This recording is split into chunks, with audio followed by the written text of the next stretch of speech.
They saw the setback. You saw the setup. They called it failure. You knew it was forging. Most people measure progress by trophies, but the ones who truly rise, they know the training happens in the silence. The pain was never pointless, and every delay was divine preparation. This isn't just another moment, it's the moment. The moment your setbacks become your springboard. The moment you stop doubting what the fire shaped you to carry. The moment you rise not in spite of what tried to break you, but because of it. Welcome to your turning point. What if everything that broke you was actually building you? What if the pain wasn't punishment but preparation? What if every door that closed, every person who left, every season that stripped you bare, wasn't there to stop you, but to strengthen you? You thought it was a setback, but it was strategy. Because some callings are too heavy for a casual soul. Some missions are too divine for the untested. And you weren't born for comfort. You were born for command. You see, no one becomes unshakable without first being shaken. No one develops clarity without walking through the fog. No one masters resilience from a place of ease. The fire didn't come to destroy you. It came to refine you. The losses, they made room. The delays, they built patience. The betrayals, they revealed the weight you were never meant to carry. And now you're standing in a moment that demands every scar, every bruise, every lesson. Because this moment was trained for in silence, sharpened in shadows, forged in nights where nobody clapped, but you kept going anyway. This is not a mistake. This is the moment your preparation collides with purpose. And most people miss it because they're still looking backward, still analyzing the setback, still angry that it had to happen like that. But not you. You're done begging life to be easier. You've learned to be stronger. You've learned to lean into pain with open eyes because you understand now pain is not the enemy. Passivity is. Fear isn't what kills dreams. Comfort is. And excuses. They don't just delay destiny, they bury it. You didn't come this far to negotiate with smallness. You didn't sacrifice this much to settle for survival. You came to build, to become, to break the cycle, to stand as proof that it's possible to be wounded and still win. So stop asking why it was hard. Start asking, what did it teach me? Because Napoleon Hill said it plainly. Every adversity, every failure, every heartache carries with it the seed of an equal or greater benefit.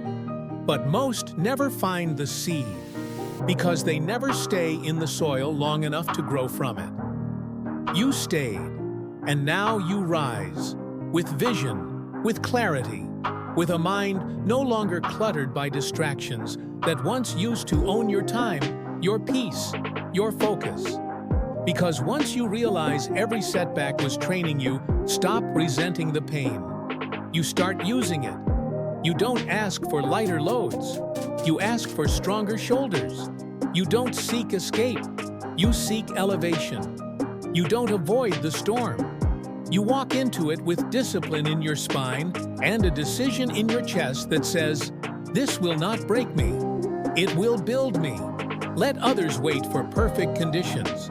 Let others wish for easy days. But you've tasted the price of weakness. You've seen what happens when you let your emotions lead, when you let doubt make the decisions, and you made a vow. That version of you, the one that procrastinated, the one that needed validation to move, the one that cracked under pressure, dead.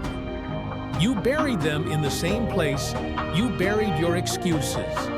And from the ashes, you rebuilt a mind that moves even when it's afraid. A spirit that doesn't flinch when life throws fire. A soul that's been tempered by trial, not broken by it. So now when the world asks you, what makes you think you're ready? You don't flinch, you smile, because you know the answer. Everything I've been through was training for this. The truth is, most people pray for breakthrough but run from the very battles that make it possible. They want reward without the refining. They want legacy without the labor. They want impact without identity. But you've seen behind the curtain. You've learned the secret most never discover. The breakthrough doesn't come after the struggle, it's buried inside it. It hides in the moment you don't want to show up. It waits in the hour you almost quit. It's born in the decision you make when no one's watching, when applause is absent, but integrity shows up anyway. That's when you become dangerous, because the world can't stop a mind that has decided. It can't shake a soul that has been anchored in fire. It can't defeat someone who has already died to who they used to be. And if you're hearing this now, then you've already outlived a version of yourself that would have crumbled. You survived what was meant to keep you average. You endured what was designed to distract you. You're standing in proof, not just of survival, but of preparation. You see the greats they all knew. Lincoln. He failed in business. He lost elections. He buried children. But he kept showing up. Ford. He went broke 5 times before the world understood his vision. Edison. 10,000 failures, not setbacks, but refinements. Each one a brick in the mind that eventually lit the world. Do you think those men waited for confidence to begin? Do you think they waited for a sign for certainty? For someone to say, "Now you're ready"? No. They decided first. They acted while they were still bleeding. And that's where you're standing now, in that sacred gap between fear and forward. You don't need more motivation. You need more movement. You don't need signs. You need standards. You don't need to be ready. You need to be ruthless with your excuses. Because the cost of staying the same isn't peace, it's pain prolonged. Let that sink in. Every time you delay your next step out of fear, you're not protecting yourself. You're postponing your power. Every excuse, no matter how dressed up, is just fear in costume. And the longer you let fear drive, the more your calling collects dust. But here's the truth. The pain of growth is temporary. The pain of regret that one haunts. And you've been haunted long enough. So stop waiting for your mood to match your mission. Move through it. Discipline doesn't care how you feel. Purpose doesn't need your permission, and destiny. It honors the one who shows up anyway. Music rises slightly cinematic, like a tide pushing in. Let the world think you're crazy for starting again. Let them mock your quiet season of building. Let them count you out. They don't know the hours you've trained in silence. They don't know the weight you've carried behind the smile. They don't know the conversations you've had in the dark with a God you couldn't always feel, but still trusted. Because you knew. There's something sacred about being shaped in silence. It's where noise dies, where identity is born. Where resilience is not talked about, it's earned. So let the delay become your development. Let the resistance shape your rhythm. Let the battle become your blueprint. You are no longer the person who needs everything to be perfect to act. You are no longer the one who hides behind hesitation. You have crossed that line. And from this moment forward, your identity is no longer for sale. Your dreams are no longer on discount. Your effort is no longer based on emotion. You don't negotiate with greatness. You become it. Every setback whispered, "You're not ready," but you're still standing. And that is proof. You were never being punished. You were being prepared. You were being sharpened. You were being built for this very moment. Don't waste it. There's a moment in every warrior's life where the sword must leave the sheath, where theory must become muscle, where the lessons must leave the page and walk into the battlefield of real life.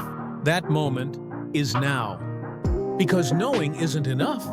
Visualizing isn't enough. Wanting, dreaming, planning, none of it matters if you don't act with conviction. What's the point of a powerful vision if it's locked in the cage of procrastination? What's the point of having potential if fear is still holding the keys? Understand this. The version of you that hesitates is the only thing standing between you and the life you were born for. And don't get it twisted, life will test your decision. Every time you level up, the resistance will rise to meet you. Distractions will get louder. Doubts will whisper sweeter. Comfort will disguise itself as logic. But that's not where your future lives. Your future doesn't live in safety. It lives in sacrifice. The truth.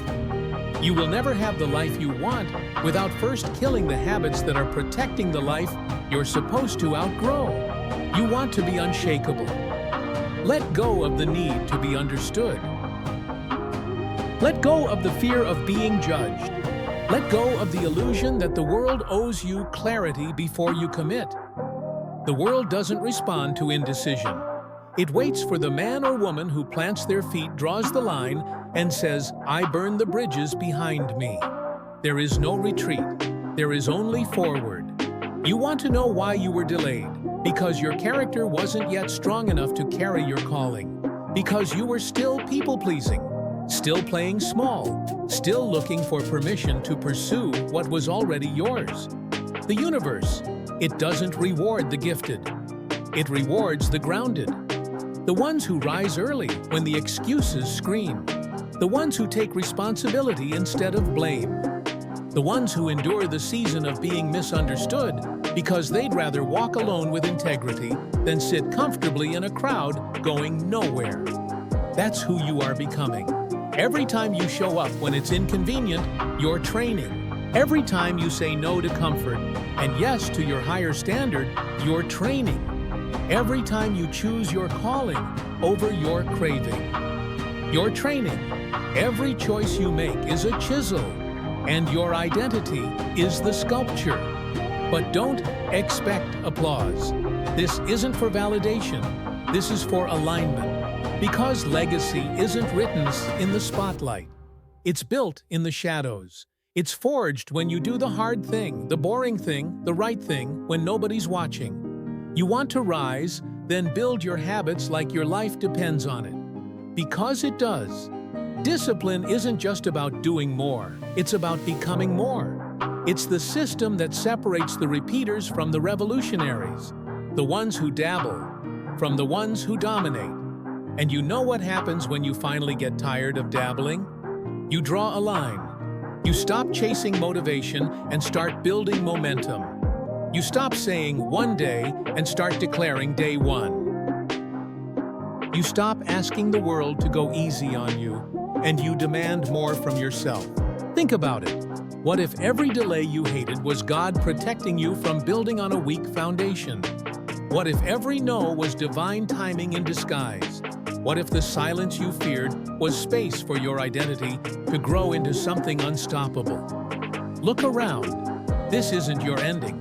It's your invitation to step out of who you've been and step fully into who you were created to be. But it starts with you, not them, not someday, not when you feel ready. Now, this moment isn't random. This message isn't by chance. This pain you've been carrying, it's not proof that you're broken. It's proof that you've been becoming. And now is the moment you choose what all that becoming was for. Don't let it go to waste. Because there will come a day soon when your breakthrough arrives, and it will ask one question. Did you prepare for me? And your answer won't be found in your words. It'll be written in your discipline, in the work you did when nobody was clapping, in the fire you endured when giving up was easier, in the identity you built when no one was watching. You want unshakable. Then build from within, brick by brick, decision by decision, sacrifice by sacrifice. And never forget, every setback was training.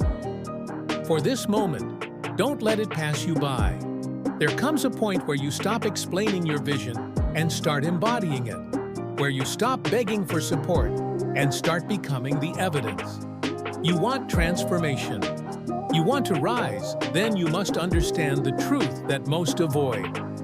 Success is not something you pursue. It's something you prepare for. And preparation, it looks like pain. It looks like repetition. It looks like closing doors, burning bridges, breaking habits that feel like home. It's lonely. It's unglamorous. It's invisible. But it's sacred, because that's where the real work is done, in the unseen. In the decisions no one applauds. In the early mornings, the late nights, the small choices made with ruthless intention. That is where greatness is built. Not in applause, not in followers, not in temporary bursts of motivation, but in a soul that says, no matter how long it takes, I'm not quitting on me. Music rises a storm behind the voice, but calm in the center. Listen carefully now. Your struggle was not in vain. The tears you cried didn't just water the soil, they softened you into the kind of ground purpose could take root in. You weren't being punished. You were being positioned for something bigger, for something bolder, for something only a refined, focused, disciplined version of you could carry.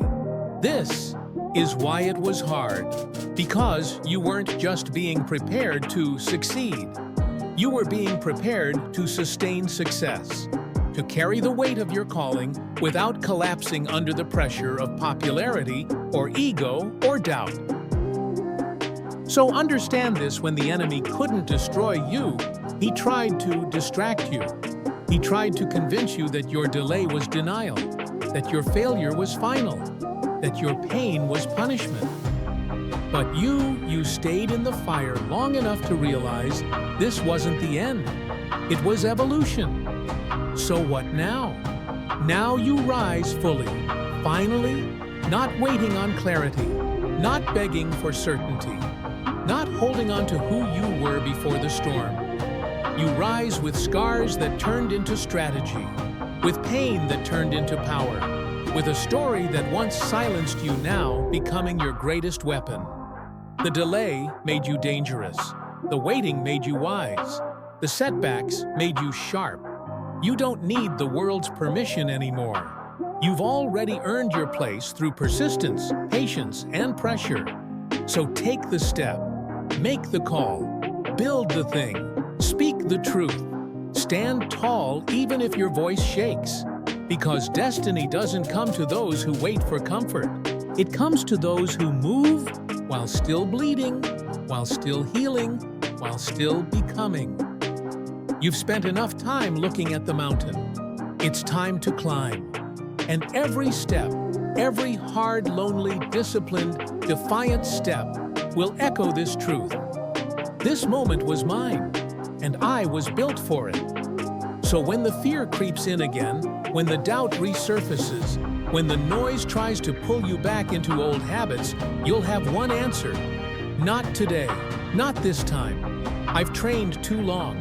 I've bled too much. I've become too focused to fold now. Because every setback, every detour, every dark night of the soul was training for this exact moment. And now the world will feel what I've been building in silence. Now I rise. If this message found you in the fire, maybe it was never meant to rescue you. Maybe it was meant to ignite you. And if you felt that spark, don't keep it to yourself.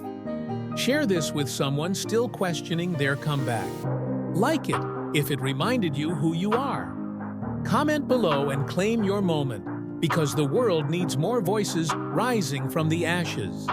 You didn't come this far to stay hidden. You've been training for this. Now show them why.